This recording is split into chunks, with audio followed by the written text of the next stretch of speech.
안녕하세요. 쌀쌀하게 추운 날씨에 어묵 국물 한 잔 생각나는 밤입니다. 새해가 오면 다들 무엇이 제일 먼저 생각나시나요? 저는 가족의 품이 가장 먼저 생각이 난답니다.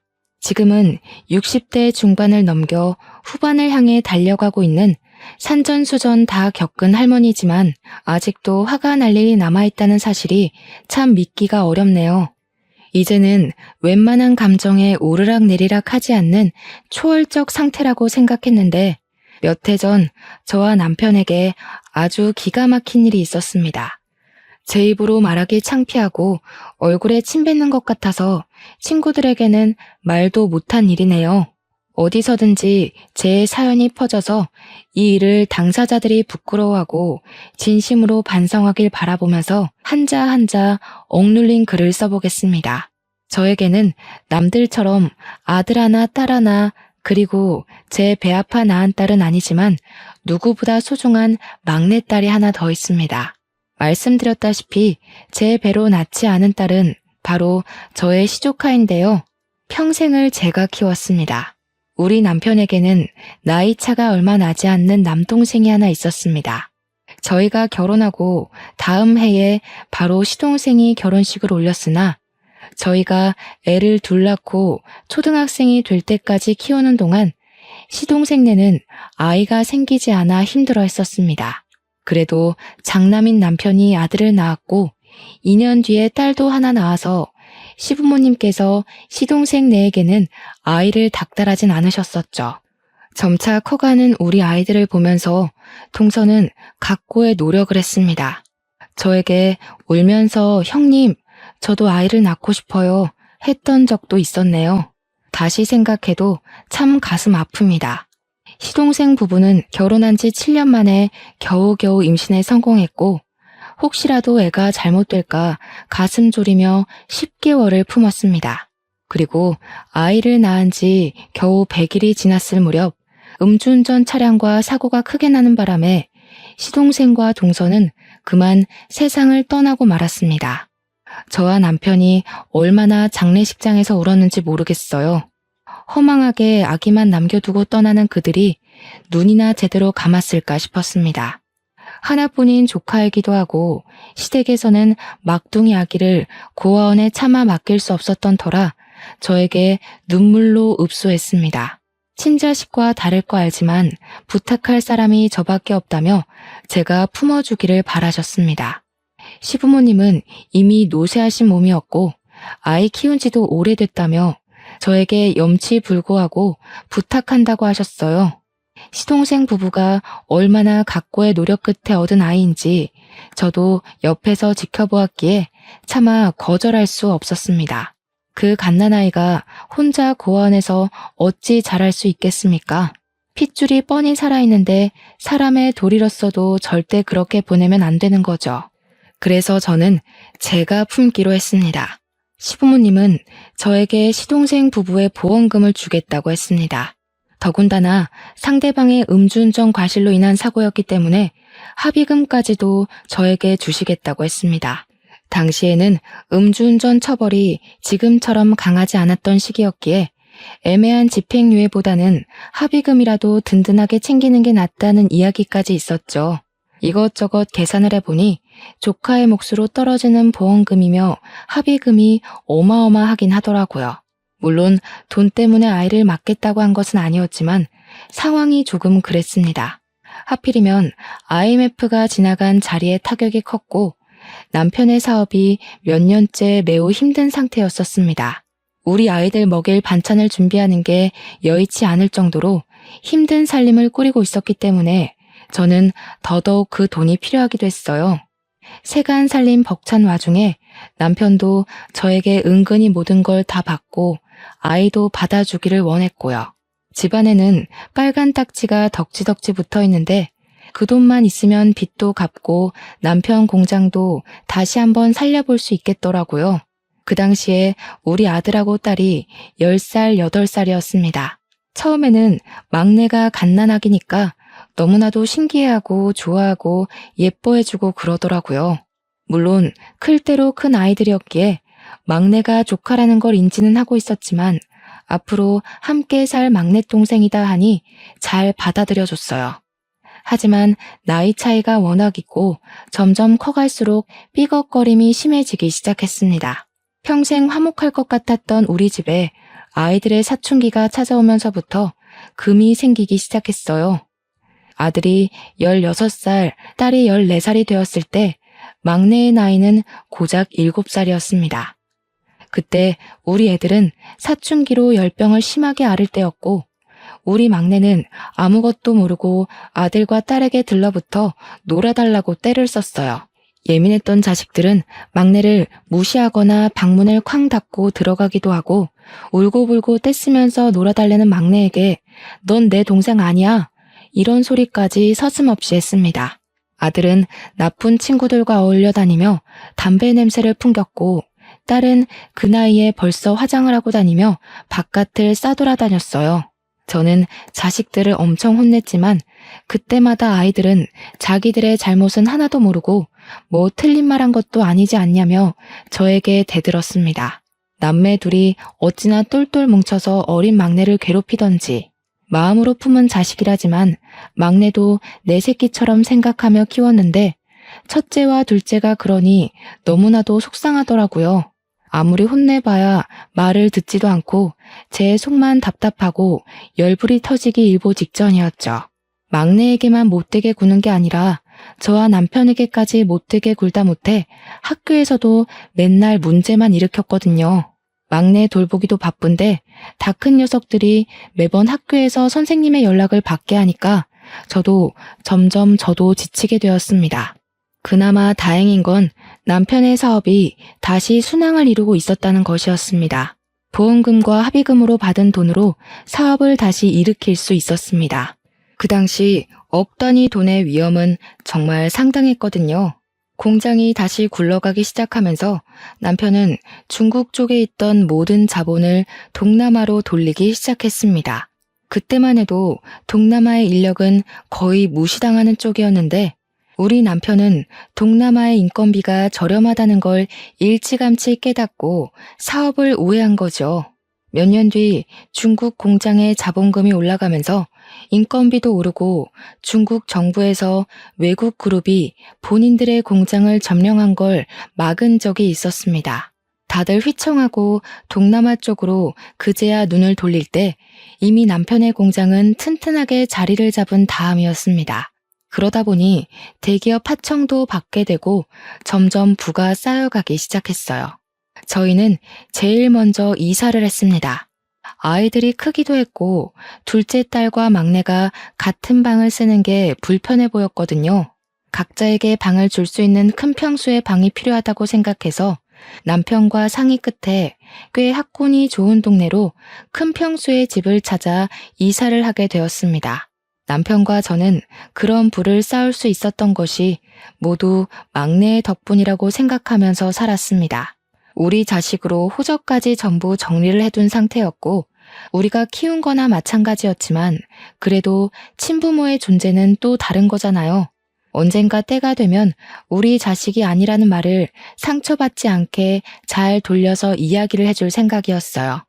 원한다면 막내딸이 아니라 조카라고 불러주겠다고 마음까지 먹었죠.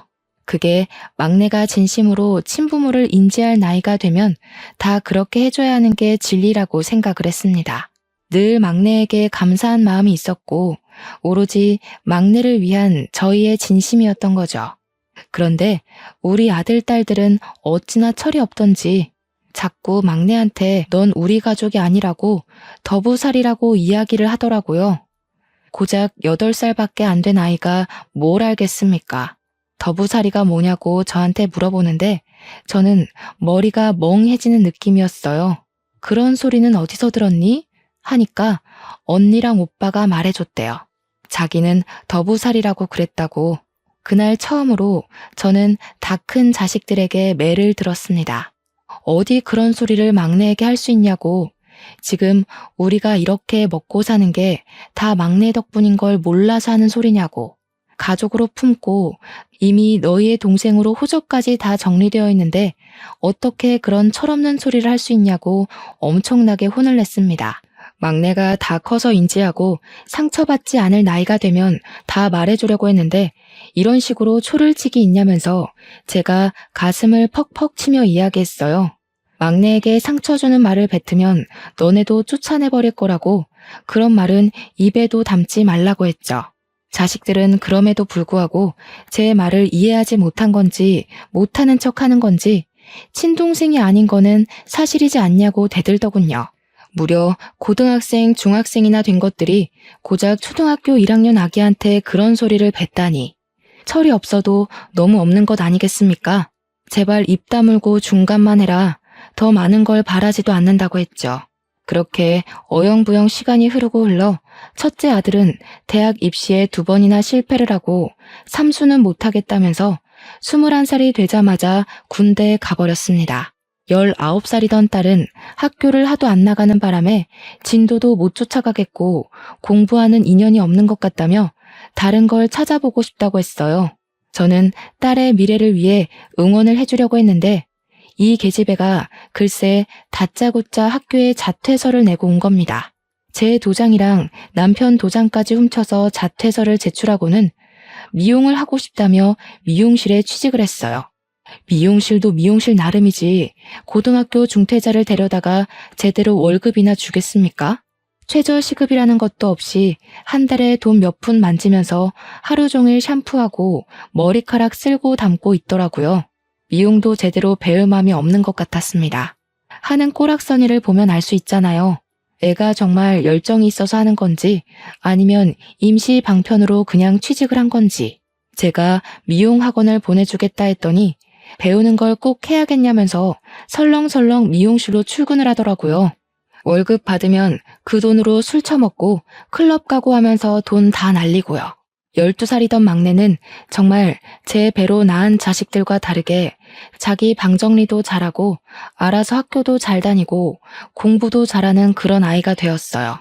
시동생 부부의 심성이 참 곱고 착했는데 그래서 그런지 막내가 딱 그런 성격으로 자라주었습니다.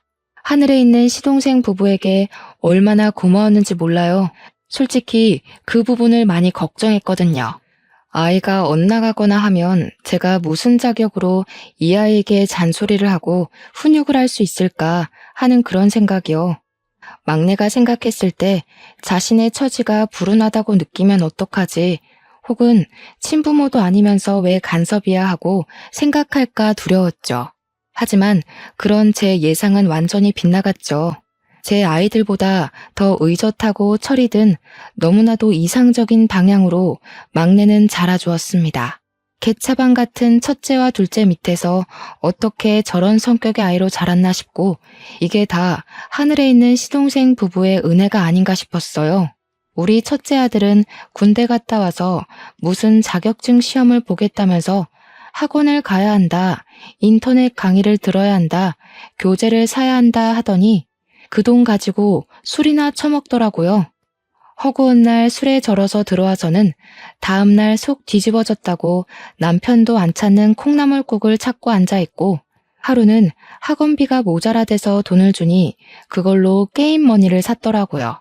휴대폰 소액 결제는 항상 가득 채워서 게임 머니 결제를 하고 정말 제 속이 터져나가는 줄 알았습니다. 22살 먹은 우리 딸은 미용실도 결국 때려치우고 편의점에서 아르바이트를 한다는데 버는 돈은 다 어디 갔는지 맨날 돈 없다고 징징거리고 저한테 용돈 받아가 남편한테 용돈 받아가 정말 자식들이라는 게 하나같이 어쩜 저럴 수 있을까요? 제가 전생에 어떤 업보를 지고 태어났길래 저런 자식들을 키워야 하는지 천불이 나는 것 같았습니다. 하지만 저의 유일한 희망은 바로 막내였어요. 중학생이 된 우리 막내가 첫 중간고사를 봤는데 무려 전교에서 7등이라는 등수를 하고 온 거예요. 행운의 7, 숫자도 너무 좋지 않나요? 학원도 한번 다닌 적 없었던 우리 막내가 교과서만 보고 공부를 했다는데 성적이 너무 좋은 거죠. 남편과 저는 막내의 성적표를 받고는 우리 집안에도 드디어 영재가 나온 게 틀림없다면서 엄청나게 좋아했어요.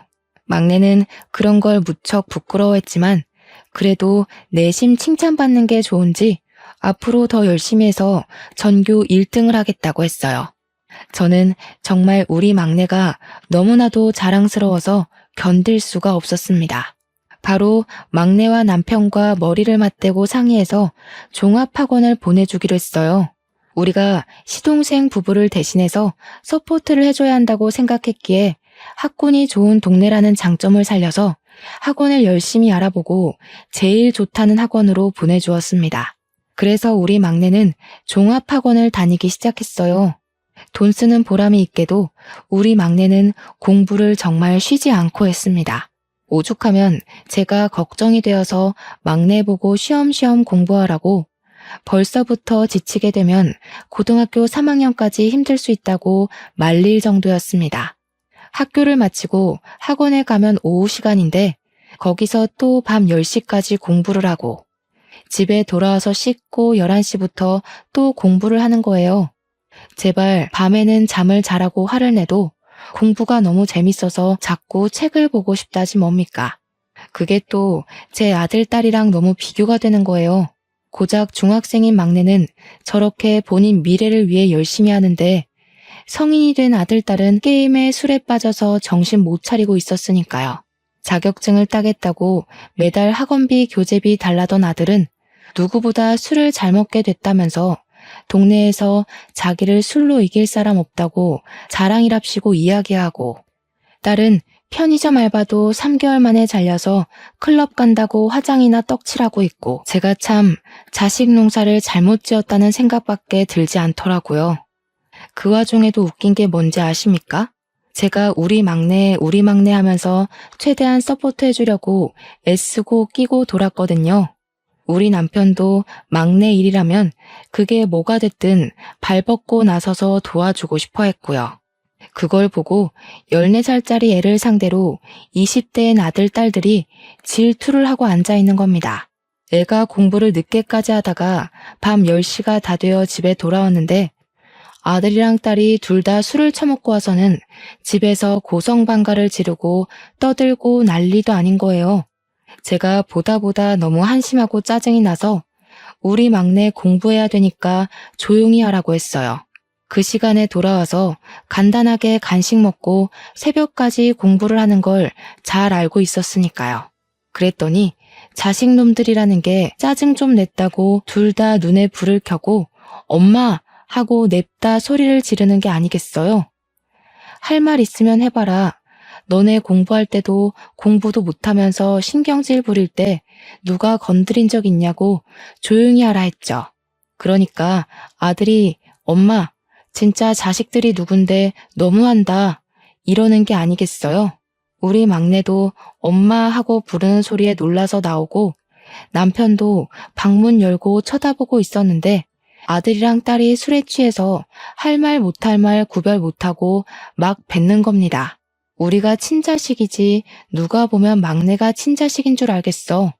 주워온 게 누군데 우리한테 그래? 이러면서 막내는 우리 가족이라고 하긴 애매하지 하면서 둘이 난리가 난 거예요. 제가 너무 당황해서 조용히 하라고 소리를 막 질렀죠. 그랬더니 아들이 피식피식 웃으면서 놀래서 눈 동그래진 막내한테 맞잖아. 아무리 싸고 돌아도 엄마 배로 낳은 자식 아니잖아. 이러는 거죠. 막내한테 대놓고 딸은 우리 엄마 아빠한테 평생 감사하고 살라고 고아원 갈 뻔한 거 걷어준 거야. 알아서 잘하라고 하는 거예요. 저는 정말 하늘이 무너지는 기분이었습니다.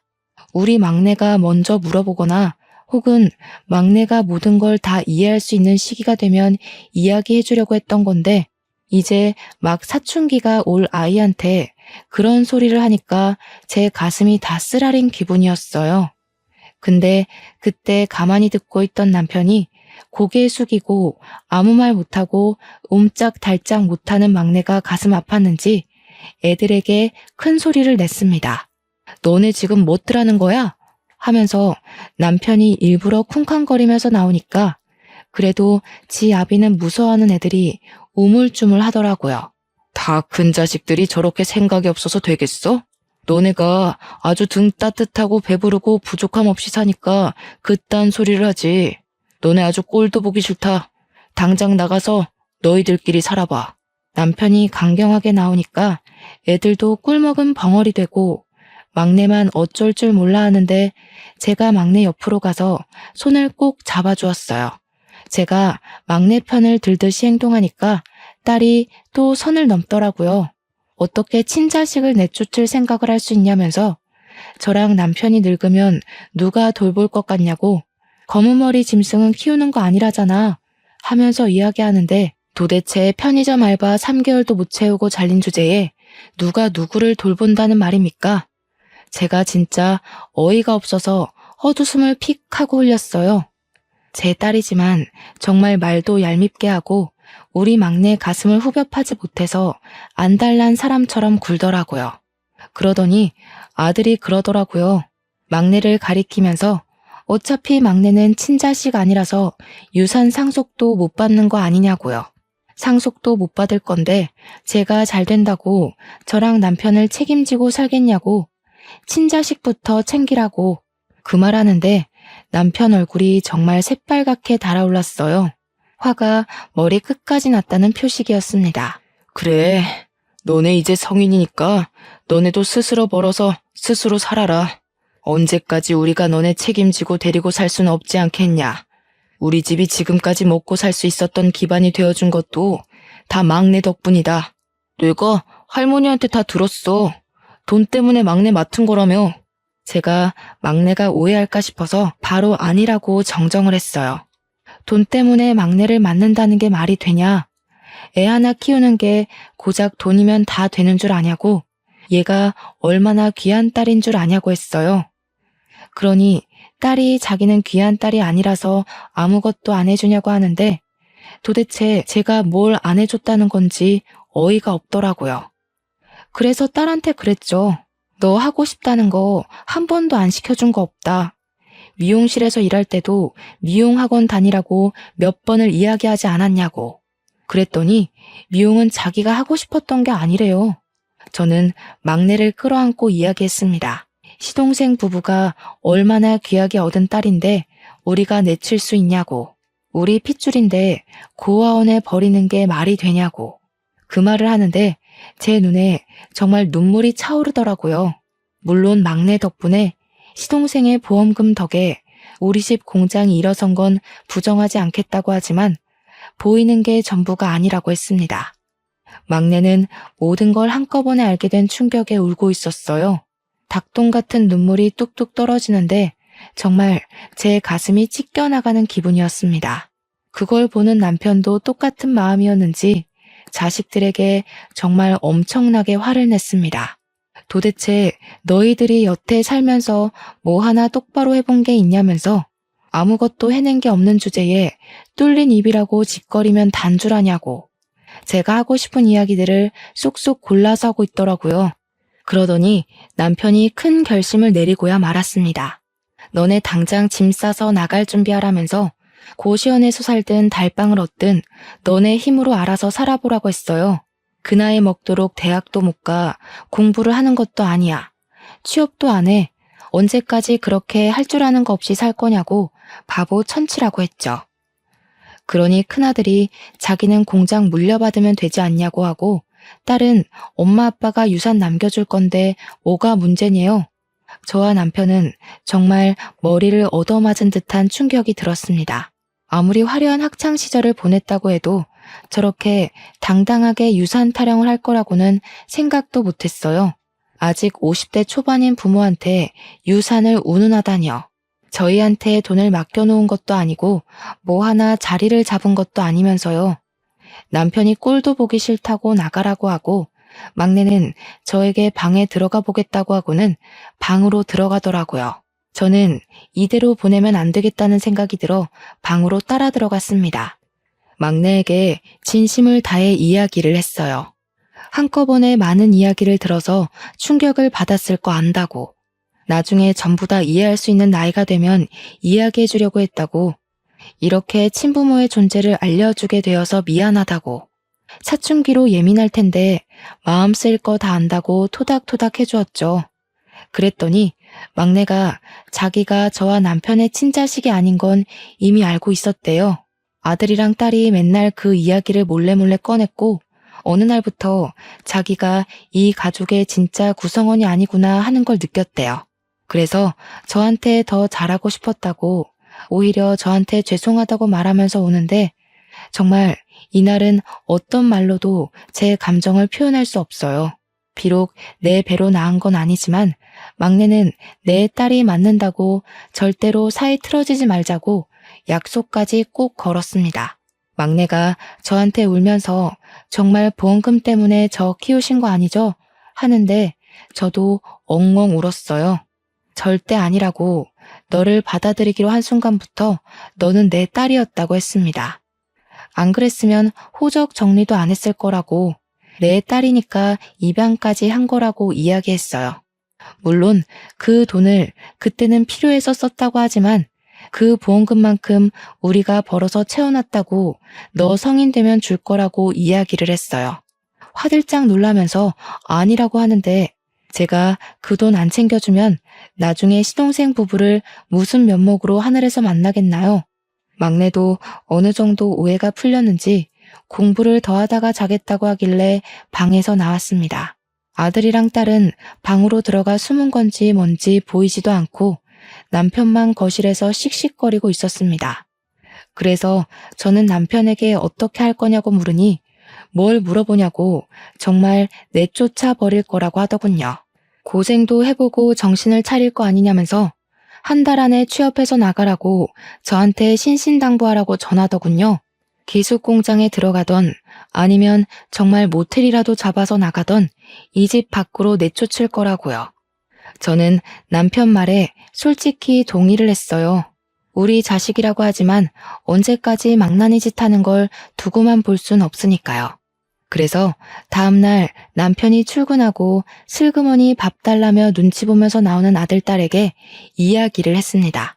아빠가 한 달 안에 기숙 공장을 가든 집을 구하든 취직해서 나가라고 했다고 딱 잘라서 이야기를 했어요. 그러니 애들이 놀라면서 어떻게 나가서 살 수 있겠냐고 엄마가 좀 말려줘 하면서 생떼를 피우는데 저도 딱 잘라 말했습니다. 입 조심하고 행동 조심 안 한 건 너희들인데 왜 나한테 그런 걸 바라냐고요. 제가 냉정하게 이야기하니 애들도 꿀먹은 벙어리가 되더라고요. 나가서 고생하면서 살아보라고 한 달 안에 취직하는 게 너희한텐 좋을 거라고 하고 밥도 그냥 김치랑 동치미만 줬어요. 반찬 투정도 못하고 우물쭈물하면서 대답도 제대로 못하더라고요. 그렇게 살얼음판 같은 2주가 지나고 딸은 무슨 빵 공장에 취직을 했다고 하고 아들은 콜센터에 취직했다고 하더라고요. 둘 다 죽겠다 하면서 은근슬쩍 눈치 보고 넘어가길 바라는 것 같았지만 남편은 칼같이 굴었습니다. 이제 너네도 부모의 그늘에서 벗어나서 살아보라고 하면서 월세 얻을 보증금 정도는 보내주겠다고 했어요. 정말 딱 500만 원씩 보내주고는 나가서 집부터 알아보라고 했습니다. 아들이랑 딸은 울며 겨자 먹기로 나가서 발품 팔아 원룸을 알아보더라고요. 저희 남편이 한다면 또 하는 사람이거든요. 그러니 사업가로서도 성공할 수 있었던 거고요. 물론 아들하고 딸한테만 돈을 주는 것도 형평성에 어긋난다고 생각했는지 막내한테도 용돈으로 쓰던지 알아서 하라며 500만 원을 보내주었어요. 막내는 이렇게 큰 돈은 필요 없다고 했지만 나중에 대학 가서 자취하거나 등록금 내는데 보태던가 요긴하게 쓰라고 주었습니다. 아들이랑 딸이 이사하는 날에도 남편은 코빼기도 비치지 않았어요. 저도 일부러 이사 갈 집에 가보지도 않았고요. 이삿날까지 정말 나가야 되냐며 징징거리던 애들은 제가 빨리 짐 빼라고 하니까 결국 이사를 갔습니다. 그렇게 막내랑 남편 저까지 셋이 사는 집은 조용하고 평화로웠어요. 딱 3개월 지나고 집에 경찰이 찾아오기 전까지는 말이죠. 무슨 일로 찾아오신 거냐고 물어보니까 우리 첫째 아들 이름을 대더라고요. 우리 아들인데요. 하니까 글쎄 아들이 사기를 쳤는데 집 주소가 여기로 되어 있어서 찾아왔대요. 전입신고도 안 하고 살고 있었나 봐요. 저는 사기라는 말에 놀라서 무슨 일이냐고 물어보니까 우리 아들이 소액 사기를 쳤다는 겁니다. 중고나라 같은 데에 가짜 물건을 올려 파는 그런 걸 했다는 게 아니겠어요? 이게 한두 건도 아니고 무려 17건이나 걸려서 사기죄로 재판까지 가야 하는데 아들이 어디 있는지를 알 수가 없어서 수배 내려지기 일보 직전이래요. 저는 아들 원룸 주소를 경찰에게 알려주고 같이 찾아갔어요. 집에서 술 퍼먹고 퍼질러 자고 있더라고요. 이 시간엔 일해야 하는 거 아니냐고 하니까 취직한 곳도 2달 만에 그만뒀대요.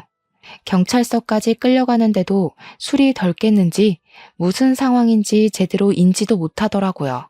경찰서 가서 취조하니까 그제야 울고불고 잘못했다고 비는데 25살이나 먹고 제가 진짜 쪽팔려서 얼굴을 들 수가 없었습니다. 경찰 측에서도 소송 건 사람들이 합의 의사를 밝혔다고 전과자 만들기 싫으면 합의하는 게 좋을 것 같다고 하더군요. 회사를 그만두고 월세 낼 날은 다가오는데 돈은 없고 그래서 사기를 쳤다고 하더라고요. 남편이랑 저는 어쩔 수 없이 합의를 해주었습니다. 정신 똑바로 차리고 살았으면 해서 내보냈더니 더 큰 사고를 치고 올 줄 알았겠어요. 첫째 아들이 그러더라고요. 앞으로 막내한테 허튼 소리 안 하고 괴롭히지도 않을 테니까 집에 들어와 살게 해달라고요. 남편이 그건 절대로 안 된다고 못을 땅땅 박더니 남편 공장에 출근해서 일을 하라고 하더군요.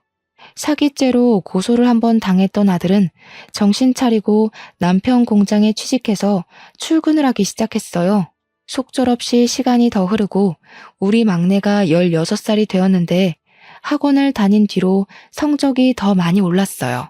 전교 1, 2등을 하는 막내의 진로 상담을 위해 학부모 상담에 가게 되었는데 특목고에 보내는 게 어떻겠냐고 하시더라고요.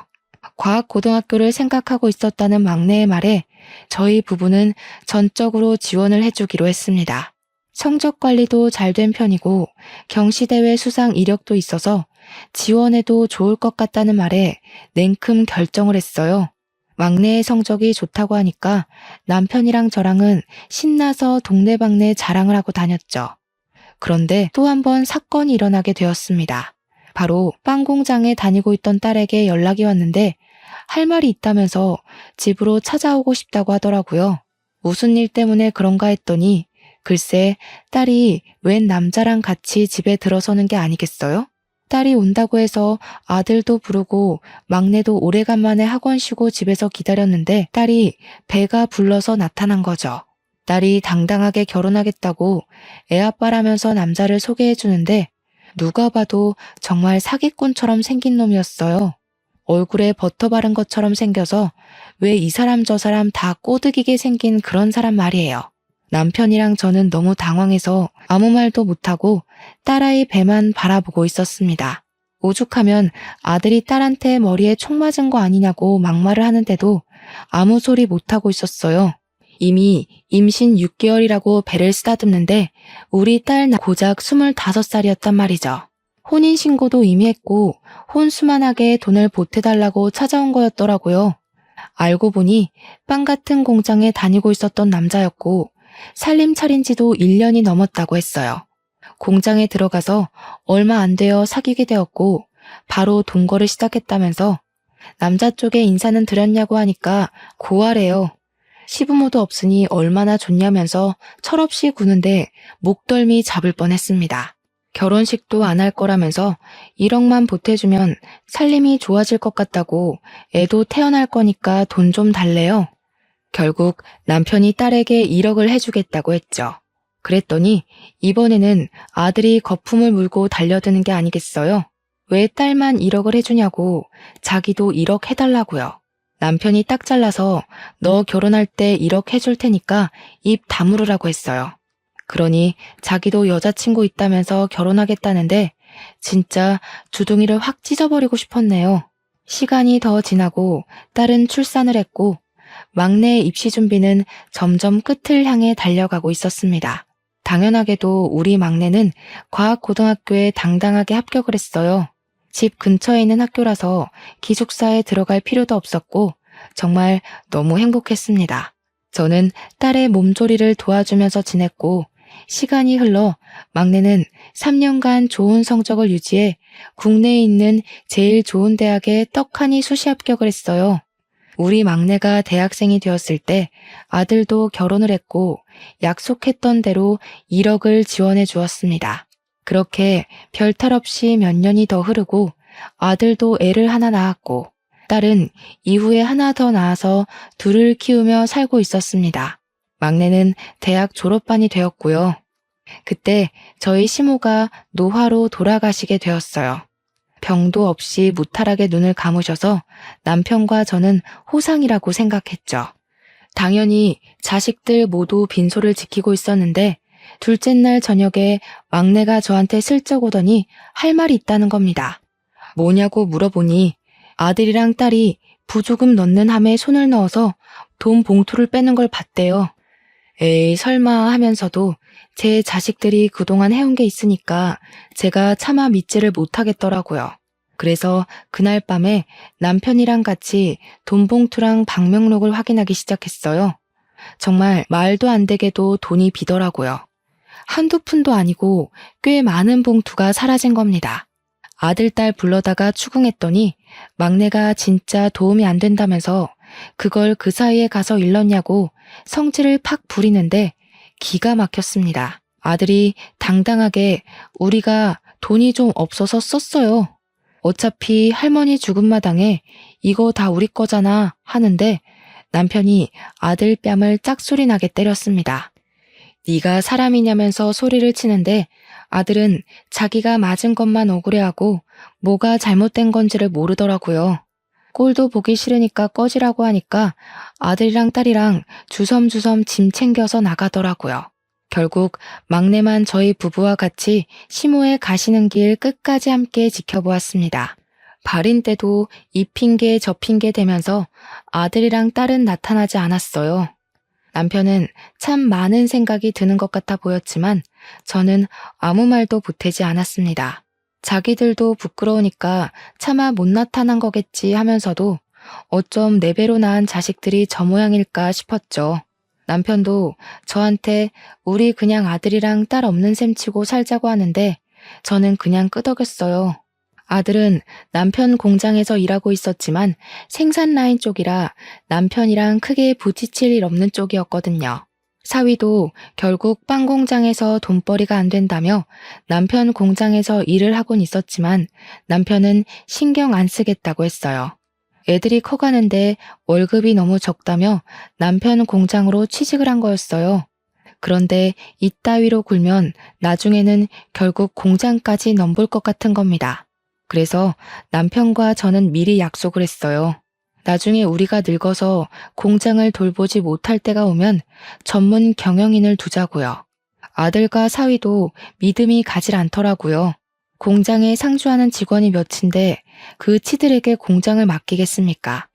시간이 흐르고 흘러 저희 나이가 65살이 되었습니다. 그때쯤 우리 막내가 박박 우겨서 남편과 저는 머리부터 발끝까지 건강검진을 받기로 했어요. 나이가 들면 어딘가 고장나기 마련이라고 더 늦어서 하면 큰 병으로 갈 수 있으니 지금 빨리 하자고 난리를 쳐서 검사를 받았는데 글쎄 우리 남편 머리에 혹이 하나 있다고 하는 겁니다. 머리뼈 가운데에 있는데 위치가 좋지 않아서 조직 검사를 해보는 게 좋겠다고 했어요. 우리 부부는 너무 놀라서 말이 나오지가 않았죠. 뇌암일 수도 있다고 하는데 누가 겁을 먹지 않을 수 있겠습니까? 그래서 일단 조직 검사 결과가 나와봐야 알 수 있지만 수술 방법도 알아보고 했어요. 위치도 크기도 별로 좋진 않지만 악성이 아닐 경우에는 약만 먹어도 크기가 줄어들 거라고 했습니다. 막내가 결과가 어떠냐고 물어보길래 아들, 딸, 며느리, 사위, 손주들까지 싹 불러서 밥이나 함께 하자고 운을 뗐습니다. 북적북적하게 모인 자리에서 넌지시 이야기를 꺼냈어요. 결과가 정확하게 나오지 않았다는 말은 생략하고 머리에 암 같은 게 보인단다 하고 운을 뗐더니 아들이 놀래더군요. 근데 하는 말이 가관이었습니다. 그러면 공장은 이제 내가 물려받는 건가? 저와 남편은 아들을 바라보고 아무 말도 못하고 있었죠. 뇌암일 수도 있다는 부모 앞에서 공장 타령을 할 때입니까? 그런데 진짜 기가 막힌 일은 딸과 아들이 싸우기 시작하면서부터였습니다. 공장을 왜 오빠가 물려받아? 오빠는 생산 라인 쪽이고 우리 남편이 사무직인데 당연히 더 똑똑한 일을 하는 우리 남편이 물려받아야 공장이 돌아가지 않겠어? 저는 이게 다 무슨 소린가 싶어서 아들이랑 딸한테 제대로 이야기를 해주려고 했는데 남편이 제 손을 딱 잡고 말리더군요. 무슨 말을 하는지 일단 드러나 보자고 하는데 진짜 황당했습니다. 형님보다야 제가 운영은 더 잘하지 않겠습니까? 제가 사업 수완도 좋고요. 어머?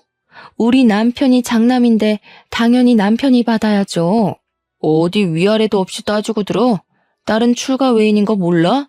당연히 내가 맡아서 해야지. 아버지, 제가 공장 받으면 아버지 병원비 정도는 제가 책임질게요. 그래, 그럼 오빠가 공장 받는다고 치고 나는 뭐 줄 건데? 우리 이러지 말고 이참에 유산 정리부터 똑바로 하는 게 어때요? 막내 너는 우리 집 핏줄 아니니까 탐낼 생각하지 말고. 그래, 맞지.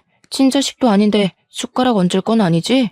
공장은 일단 내가 갖고 너네는 군산에 있는 땅 가져가고. 그럼 지금 어머니 아버지 사는 집은 어떻게 처리하지?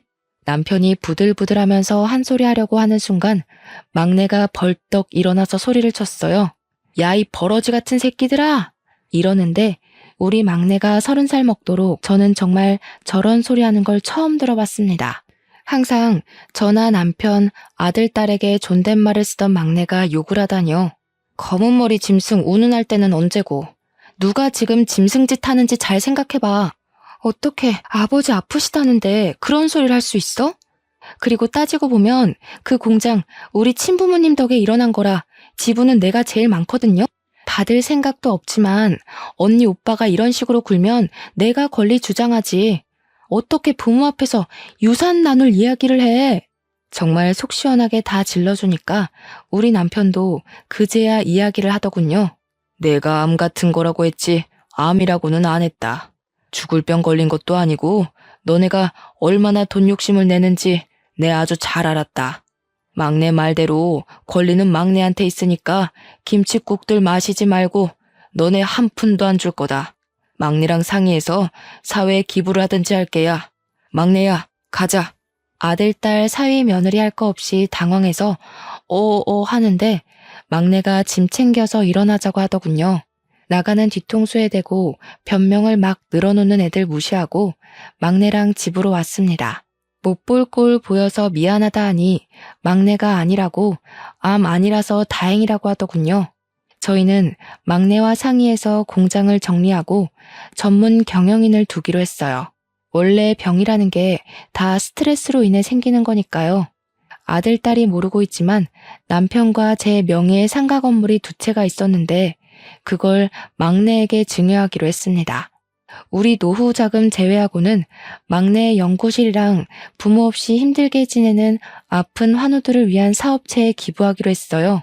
우리가 모든 걸 정리한 걸 알고는 몇 개월 뒤에 아들이랑 딸이 찾아와서 화도 내고 울고 불고 빌고 난리를 쳤지만 저희는 내쳤습니다. 공장에 새 경영인이 들어오고 일부 감사를 진행하면서 아들이랑 사위가 그동안 뒷돈 해먹은 게 다 걸려서 고발당하고 쫓겨났더라고요. 그 후로 3년이 지난 지금까지도 도와달라고 찾아오고 막내를 통해 연락이 오는 듯하지만 저희는 안 보고 살고 있습니다. 막내도 좋은 사람 만나서 결혼을 했고 약속대로 결혼 자금과 시동생 부부가 남겨주었던 보험금도 돌려주었습니다. 지금은 막내만 보고 살고 있습니다. 내 배로 낳은 자식은 아니지만 마음으로 키운 자식이 친자식보다 더 낫더라고요. 저희를 위해 마음을 써주는 우리 고운 막내가 앞으로도 오래오래 행복하게 살았으면 좋겠습니다.